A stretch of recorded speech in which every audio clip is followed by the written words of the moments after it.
29장. 나는 아침 일찍 일어나서 밖으로 나왔다. 미스 해비심의 집을 방문하기에는 아직 너무 이른 시간이었으므로 나는 미스 해비심의 집이 있는 쪽의 읍 바깥 시골로 천천히 걸어나갔다. 그러면서 내 은인인 미스 해비심에 대해 생각했고 또 나에 대한 그녀의 계획을 찬란하게 머릿속으로 그려보기도 했다. 그곳은 조의 집이 있는 방향이 아니었다. 거기는 내일 가면 될 것이었다. 미스 해비시엠은 에스텔리를 양녀로 삼았으며 이제 나도 양자로 삼은 것이나 다름없었다. 따라서 우리 둘을 결합해 주는 것이 그녀의 의도가 아닐 수 없었다. 그녀는 나로 하여금 황폐한 그 집을 복구하도록, 그래서 그 어두컴컴한 방들마다 햇빛이 비쳐들게 하고 시계들을 다시 똑딱거리게 하고 차디찬 벽난로에 불길이 활활 타오르게 하고 거미줄을 모두 걷어내고 쥐와 벌레를 모두 박멸해 버리고 요컨대 로맨스에 나오는 젊은 기사의 빛나는 행동들을 모두 수행한 다음 공주와 결혼하도록 예정해 놓고 있는 것이었다. 아까 그 집 앞을 지나쳐다가 나는 잠깐 걸음을 멈추고 그 집을 바라보았더랬다.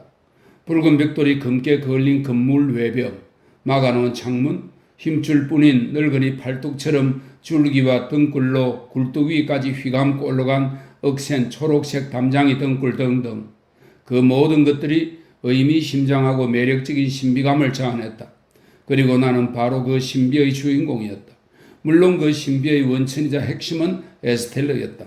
그러나 비록 내가 그토록 강하게 그녀에게 사로잡혀 있었을지라도 또 내 생각과 희망이 그녀에게 온통 쏠려 있었을지라도 그리고 소년기의 내 삶과 성격에 끼친 그녀의 영향이 무한한 것이었을지라도 나는 그날 아침의 낭만적인 그 순간조차 그녀가 지닌 것 외에는 다른 어떤 속성도 그녀에게 부여하지 않았다.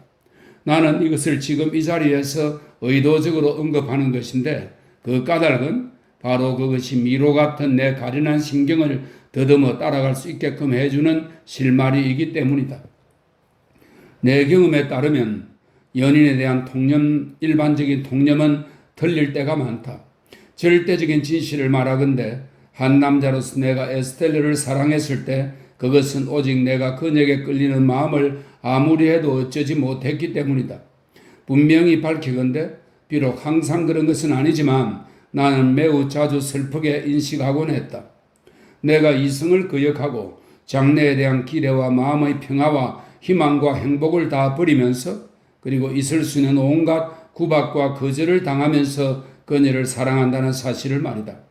다시 분명히 밝히건대 그 사실을 알고 있으면서도 나는 그녀를 계속 사랑했고 그 사실은 나의 사랑을 억제하는데 아무런 영향도 끼치지 못했다. 내가 그녀를 완벽한 여성으로 열렬히 믿고 숭배했을 경우에 그랬을 것처럼 말이다.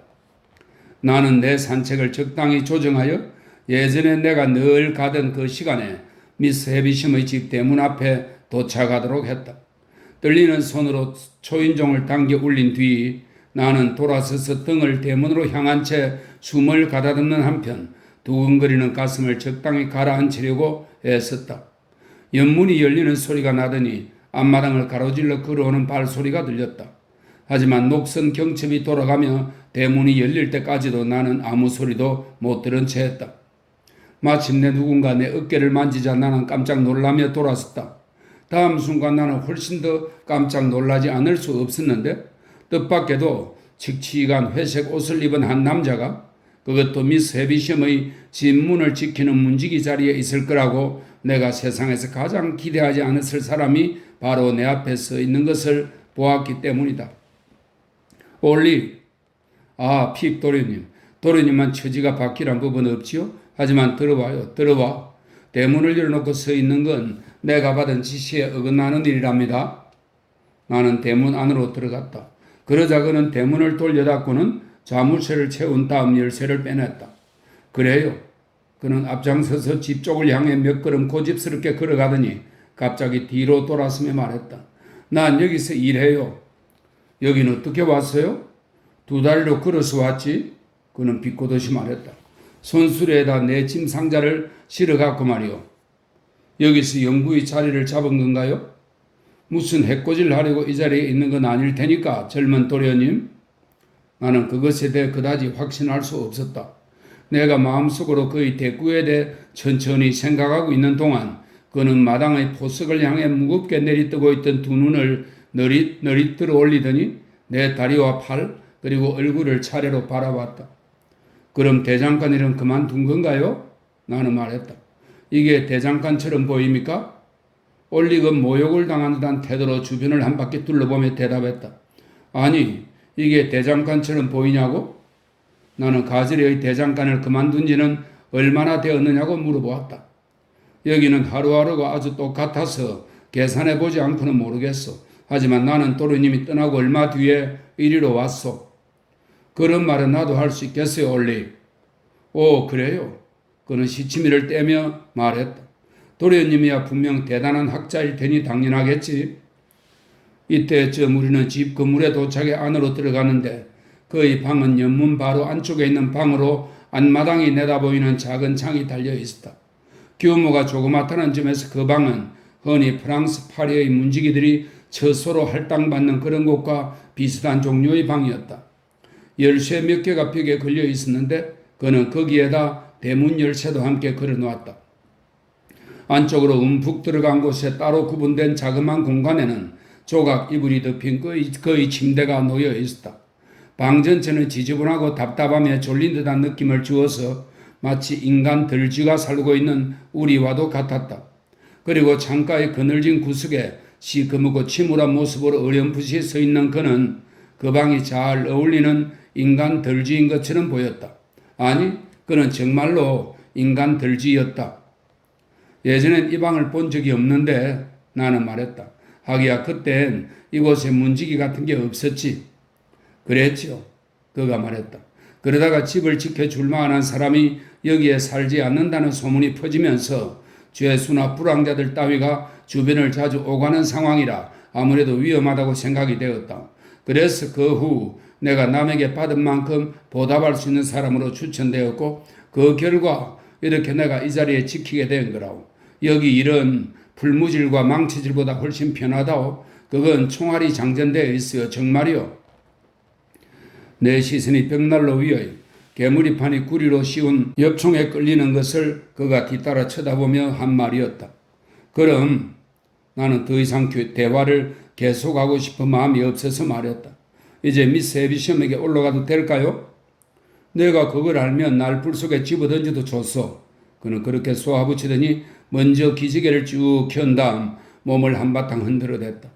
내 할 일은 여기서 끝난다, 도련님. 이 망치로 여기 종을 한번 울릴 테니까 도련님은 그냥 복도를 따라 누구든 마주칠 때까지 계속 가시오. 틀림없이 내가 올 줄 알고 계시겠지요? 내가 그걸 말해줄 수 있다면 날 또다시 불 속에 집어던져도 좋소. 그는 말했다.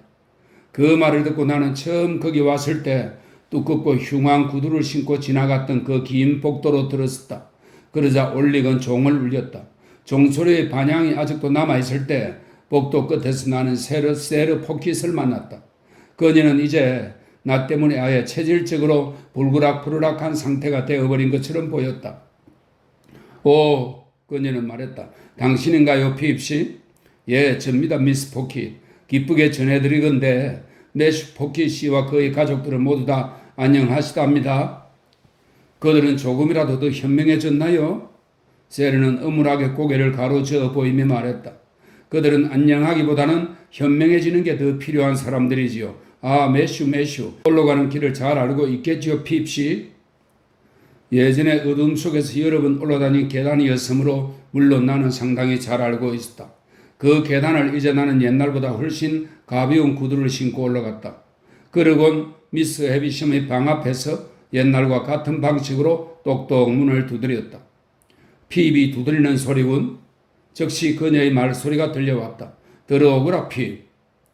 미스 해비섬은 오래된 그 피로연 식탁 가까이의 자기 의자에 옛날 옷차림 그대로 앉아 있었는데 지팡이에 두 손을 열 십자로 포개어 놓고는 그 위에다 턱을 괴한 채 시선은 벽난로 불길을 향하고 있었다. 그녀 가까이에는 한 번도 신어보지 않은 새하얀 구두를 손에 들고 고개를 숙여 그것을 바라보고 있는 우아한 숙녀가 앉아 있었다. 내가 한 번도 본 적이 없는 숙녀였다. 들어오너라, 핍. 돌아보거나 쳐다보지도 않은 채 미스 해비심은 계속해서 중얼거리듯 말했다. 어서 들어오너라 핍. 잘 지냈니 핍? 그래. 마치 내가 여왕이기나 한 것처럼 내 손에 입을 맞추는구나. 응? 그래 뭐냐? 그녀는 갑자기 눈만 치켜 뜨고 나를 쳐다보았다. 그러고는 엄하면서도 장난기 섞인 태도로 반복해서 말했다. 그래 뭐냐? 미스 해비섬. 나는 다소 어쩔 줄 몰라 하며 말했다. 저는 미스 해비섬께서 친절하시게도 제가 내려와서 한번 만나뵈어도 좋다고 하신다는 말을 들었습니다. 그래서 즉시 달려왔습니다. 그래서 내가 한 번도 본 적이 없는 그 숙녀가 고개를 들더니 짓궂은 표정을 띤 눈으로 나를 바라보았다. 그 순간 나는 그게 에스텔러의 눈이라는 것을 알아보았다. 그러나 그녀는 너무나 많이 변했고 너무나 많이 아름다워졌으며 너무나 많이 여자다워져 있었고 남자의 찬미를 일으키는 그 모든 점에서 너무나 훌륭하게 성숙해 있었다. 그에 비하면 나 자신은 달라지거나 나아진 점이 전혀 없는 것처럼 느껴졌다. 그녀를 바라보는 동안 나는 내가 옛날에 그 천하고 쌍스러운 소년으로 다시 무기력하게 되돌아가고 말았다는 생각이 들었다. 아, 나를 사로잡은 그 거리감과 차이감이란, 그리고 그녀를 둘러싼 그 도저히 올라갈 수 없을 높은 벽이란. 에스텔은 내게 손을 내밀었다. 나는 그녀를 다시 만나게 되어 기쁜 마음이며 아주 오랫동안 이 순간을 기다려왔다는 등의 말을 뭐라고 더듬거리며 했다. 그녀가 많이 변한 것 같니 핍? 미스 해비섬이 탐욕스러운 표정으로 물었다.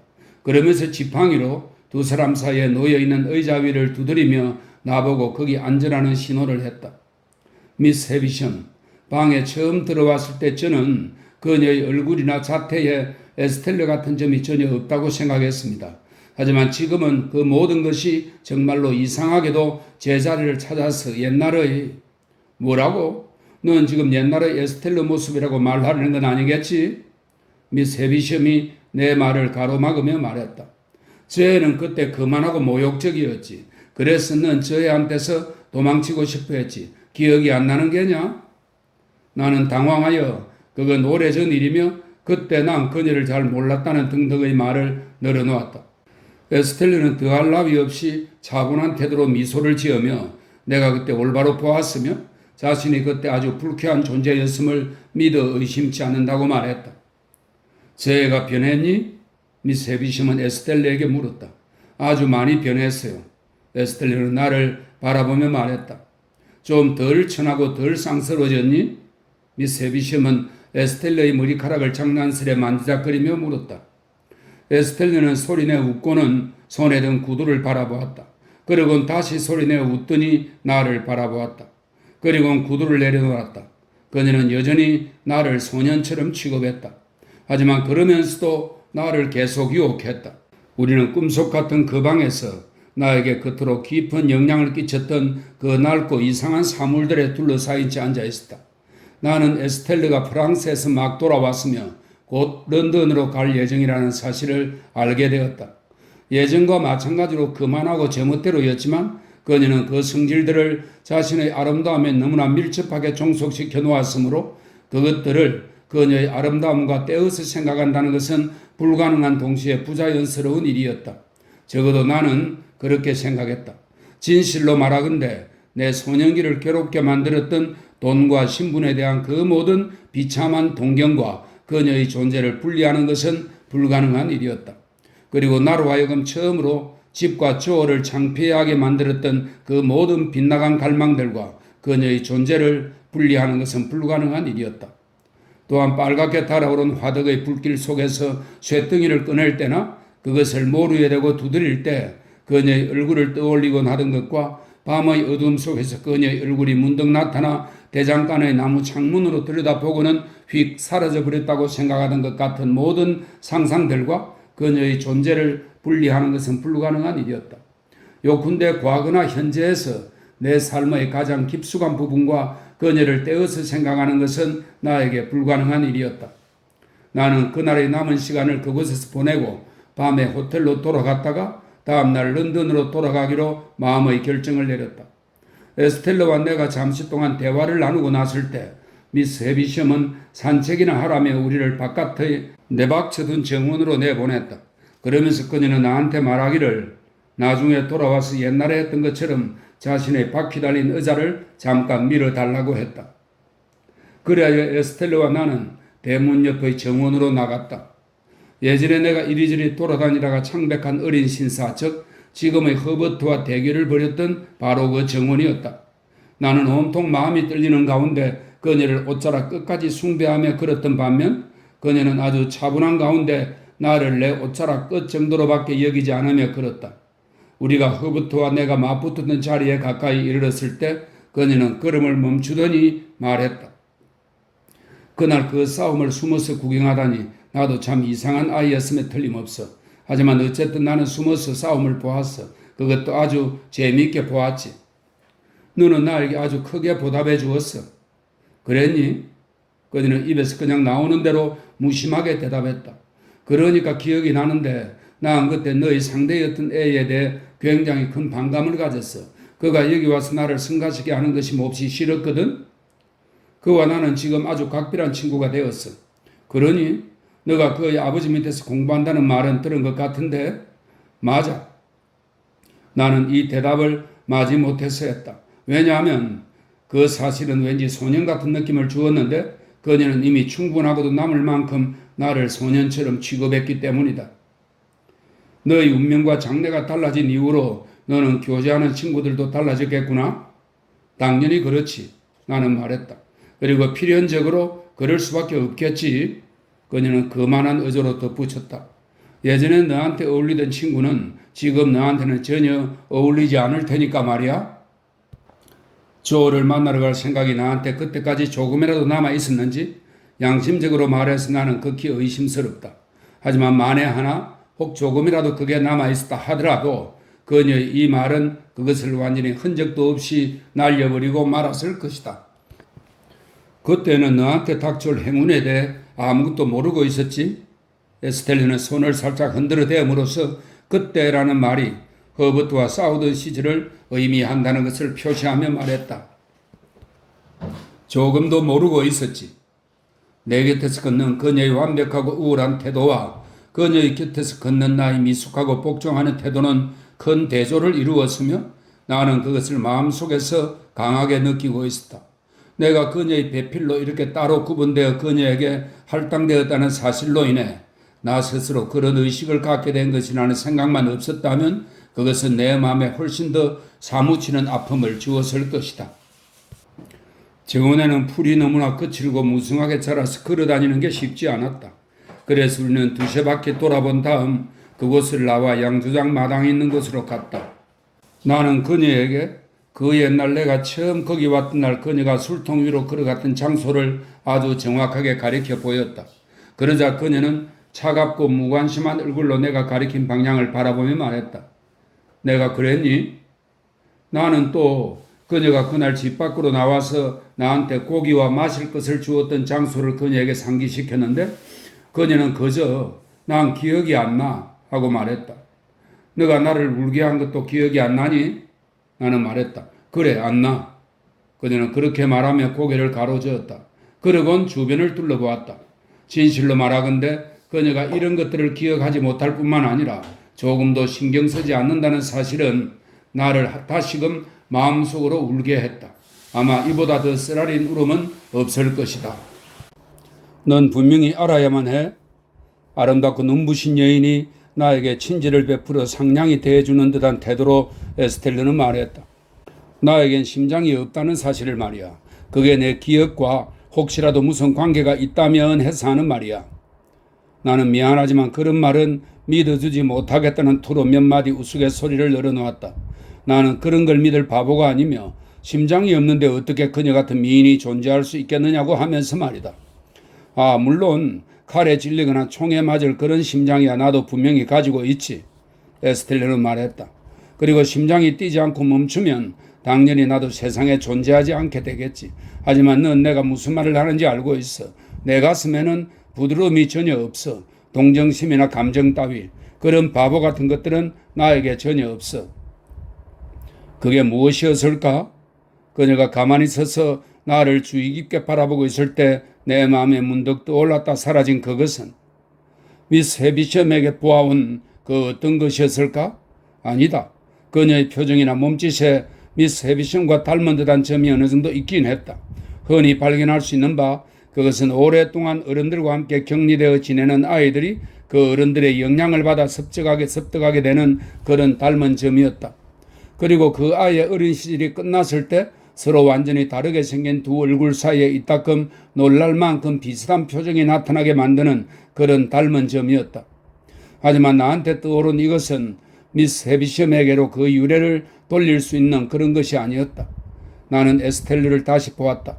그녀가 여전히 나를 바라보고 있었지만 그 뭔지 모를 연상은 사라져버리고 없었다. 그게 무엇이었을까? 난 진심으로 하는 말이야. 에스텔르는 찌푸렸다기보다는 어두운 표정을 지으며 말했다. 왜냐하면 그녀의 이마에 주름 같은 것이 전혀 잡히지 않았기 때문이다. 우리가 앞으로 서로 자주 만나게 될 처지라면 너는 이것을 즉시 믿는 게 좋을 거야. 그건 아니야? 그녀는 막 입을 열어 말하려는 나를 경멸에 찬 얼굴로 가로막고는 덧붙였다. 내가 이미 누구한테 애정을 주었거나 해서 그런 건 절대 아니야. 나는 그런 거 마음에 느껴본 적도 없어.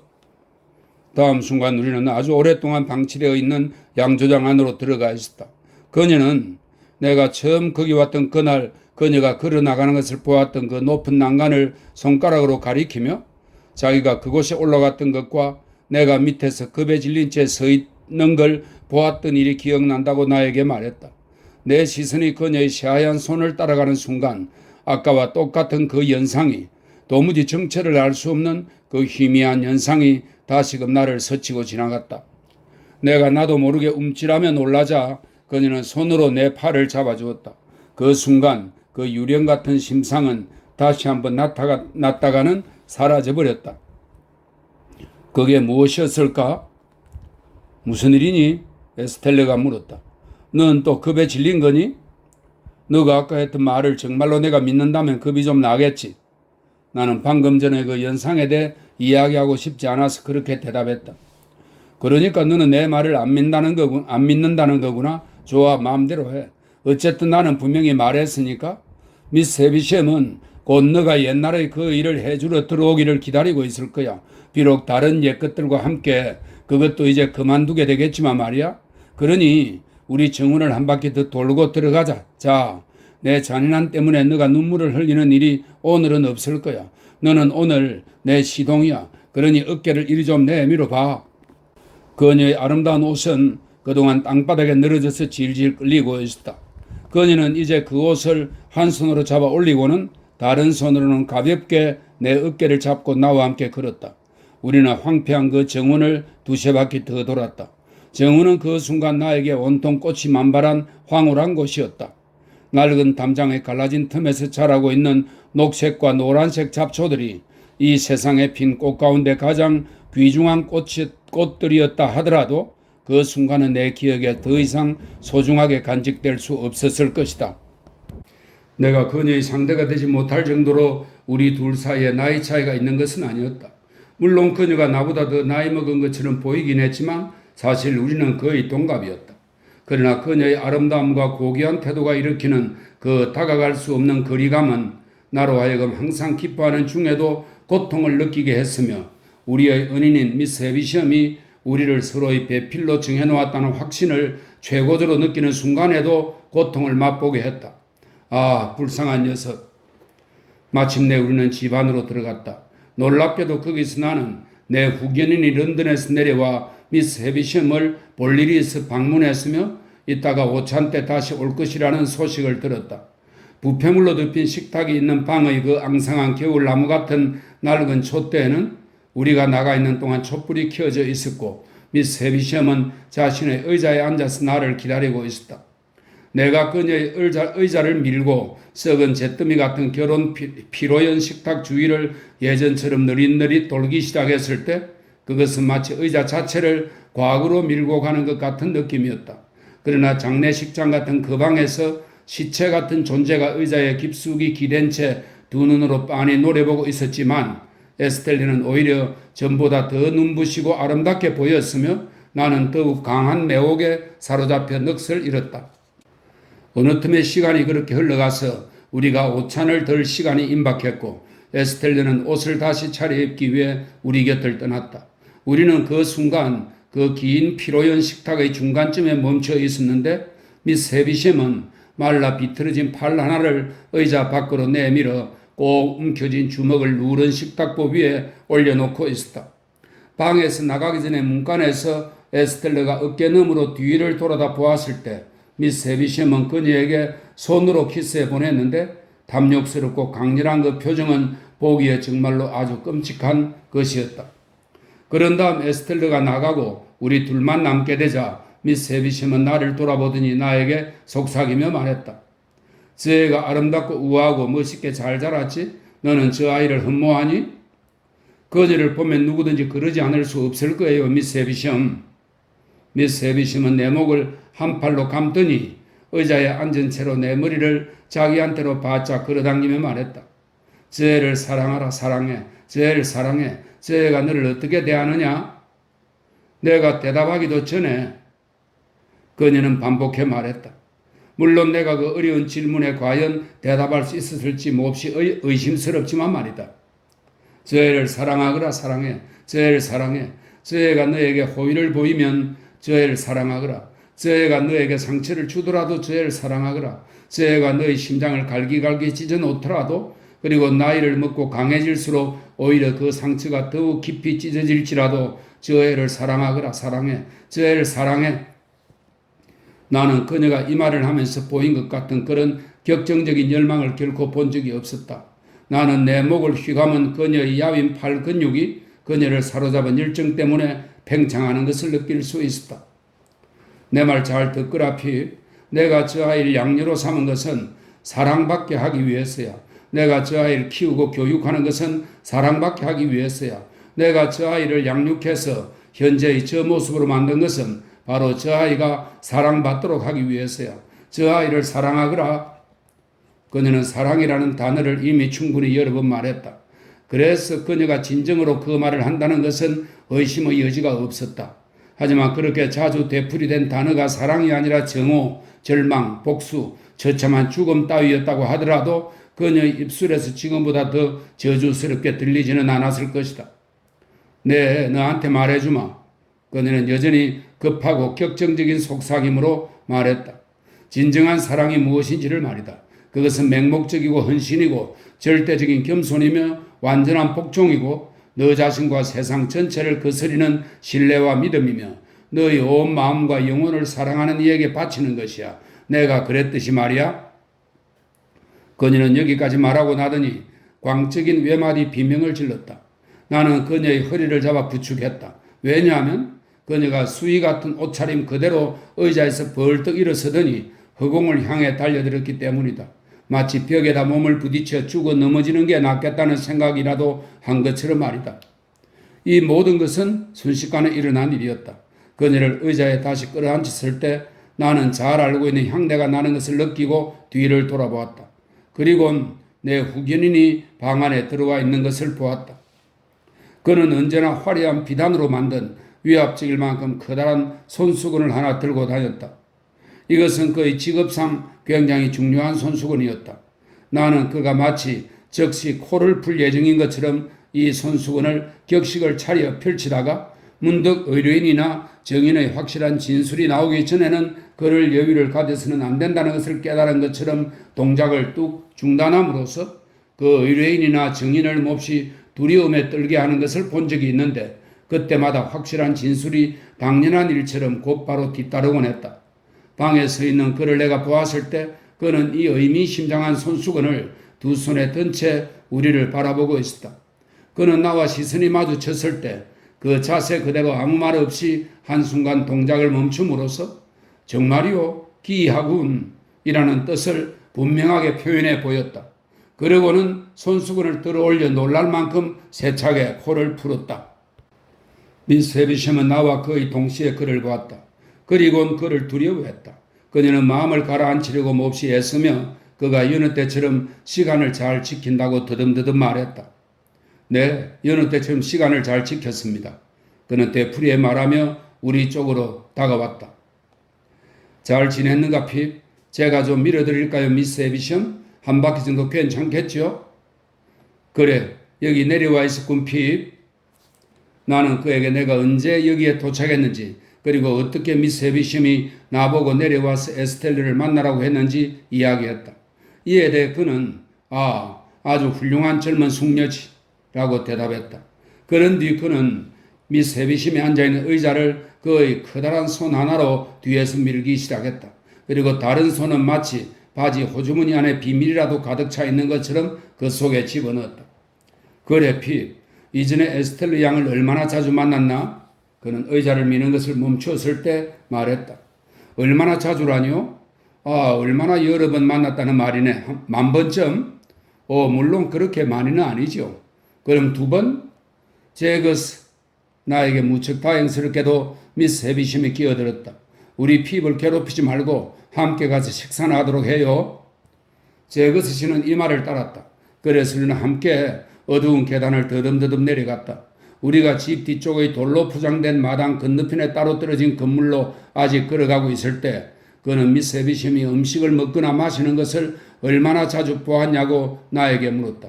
그러면서 보통 때처럼 100번과 1번 사이에 선택 범위를 제시했다. 나는 잠깐 생각해 보고는 말했다. 한 번도 본 적이 없습니다. 그리고 앞으로도 결코 보지 못할 걸세 핍. 그는 찌푸리는 듯한 미소를 지으며 대꾸했다. 그녀는 현재 이 생활을 시작한 이래로 자신이 그렇게 하는 것을 남에게 결코 보인 적이 없다네. 그녀는 밤에 이리저리 돌아다니면서 손에 잡히는 대로 음식을 집어먹는다네. 제거스 선생님, 나는 말했다. 제발 제가 질문을 하나 해도 될까요? 그래, 해도 되네. 그는 말했다. 대답은 보장 못하지만 자, 질문이 뭔가? 에스텔러의 성씨 말입니다. 그게 헤비시엄인가요? 아니면 나는 더 이상 덧붙일 말이 없었다. 아니면 뭔가? 그가 말했다. 그게 헤비시엄인가요? 그렇네, 헤비시엄이네. 이러는 동안 우리는 식탁이 있는 곳에 도착했다. 에스텔러와 세르 포켓이 거기서 우리를 기다리고 있었다. 제거스 씨가 주인석에 앉고 에스텔레가 그 맞은편에 앉았으며 나는 우리의 불그락푸르락한 친구를 마주보고 앉았다. 훌륭한 식사였고 하녀 한 명이 식사 시중을 들어주었다. 내가 그때까지 오가며 한 번도 본 적이 없었지만 틀림없이 그동안 내내 이 불가사의한 집에 있었을 것으로 생각되는 하녀였다. 식사가 끝나자 오래된 포르투갈산 고급 포도주 한 병이 내 후견인 앞에 놓였고 그러자 두 숙녀는 우리 곁을 떠났다. 그 집 지붕 밑에서 입을 꽉 다물고 있는 제거스 씨의 그 단호한 태도와 비견할 만한 것을 나는 그 어느 곳에서도 심지어 바로 그에게서조차도 결코 본 적이 없다. 그는 특유의 그 표정조차 속으로 거두어 들인 채 식사하는 동안 한 번도 에스텔레의 얼굴로 시선을 돌리지 않았다. 그녀가 그에게 이야기할 때 그는 귀 기울여 들으며 적절한 때에 대답을 하곤 했지만 내가 아는 한 그녀를 결코 쳐다보지 않았다. 그 반면 에스텔레는 불신은 아니지만 관심과 호기심을 가지고 그를 자주 쳐다보았다. 그러나 그의 얼굴에는 그것을 의식하는 기미가 조금도 보이지 않았다. 식사하는 내내 그는 나와의 대화에서 내 장래 상속 가능성을 자주 언급함으로써 세르 포켓을 더욱 불그락푸르락하게 만드는 것을 매정하게 즐겼다. 하지만 이 점에 있어서도 그는 역시 조금도 의식하는 기미를 내보이지 않았으며 오히려 아무 죄 없는 나 자신이 스스로 그런 언급을 하는 것처럼 상황을 교묘하게 끌고 갔다. 나와 단둘이서만 남게 되자 그는 정보를 확보한 결과 이젠 전체적으로 가만히 있어야겠다는 투의 태도로 앉아 있었는데 그것은 나에게 정말 견디기 힘든 일이었다. 다른 할 일이 없게 되자 그는 바로 자신의 포도주 잔을 상대로 반대 신문을 했다. 그는 자신과 촛불 사이에 잔을 들어올려 바라보고 포도주 맛을 약간 보고 그것을 입안에서 잠시 굴리고 그러다가 삼키고 또다시 잔을 바라보고 냄새를 맡아보고 다시 마시고 삼키고 그런 다음 다시 잔을 채우고 다시 그 잔을 상대로 반대 신문을 했다. 그것을 바라보고 있던 나는 마침내 나한테 불리한 무언가를 포도주가 그에게 말했다는 것을 알아채기라도 한 것처럼 신경이 극도로 예민해졌다. 미약하게나마 나는 대화를 시작해 보려는 생각도 서너 번인가 해보았다. 하지만 내가 그에게 무언가 물어보려고 하는 걸 알아차릴 때마다 그는 잔을 손에 든 채 입안에서 포도주를 이리저리 굴리면서 마치 자기는 그것에 대답할 수 없을 테니 그래봤자 아무 소용도 없을 거라는 사실을 부디 유념하기 바란다는 듯이 나를 쳐다보는 것이었다. 생각하건대 세르포켓스 내 모습이 그녀를 자극해 그녀로 하여금 미쳐버리게 할 위험이 있다고. 그래서 아마도 자신이 모자를 뜯어 던지고 머리카락을 바닥에다 흩뿌리게 될 위험이 있다고 의식했던 것 같다. 우리가 나중에 미스 해비심의 방으로 올라갔을 때 그녀는 나타나지 않았다. 그래서 우리는 넷이서 휘스트를 했다.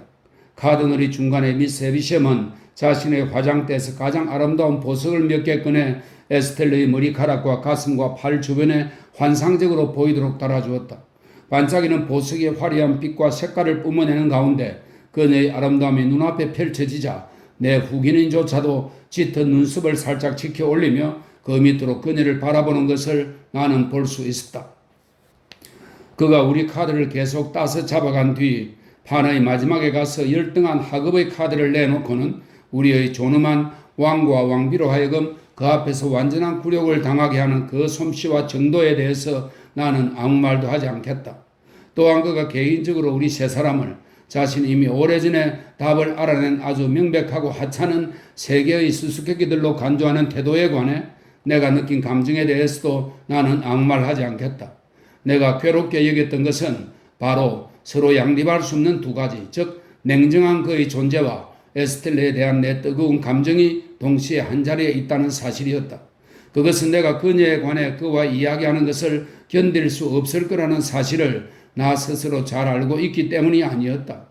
그리고 그가 그녀를 향해 그의 큰 구두를 삐걱대는 소리를 내가 견딜 수 없어 할 거라는 사실을 알고 있기 때문도, 또 그가 그녀를 손을 씻어 떨쳐버릴 대상으로 대하는 것을 내가 견딜 수 없어 할 거라는 사실을 알고 있기 때문도 아니었다. 그것은 내 흠모의 열정이 그와 40-50cm 거리 내에 함께 있어야 한다는 사실, 즉 내 뜨거운 감정이 그와 같은 장소에 함께 있어야 한다는 사실, 바로 그것 때문이었다. 나에게 고통스러운 상황은 바로 그것이었다.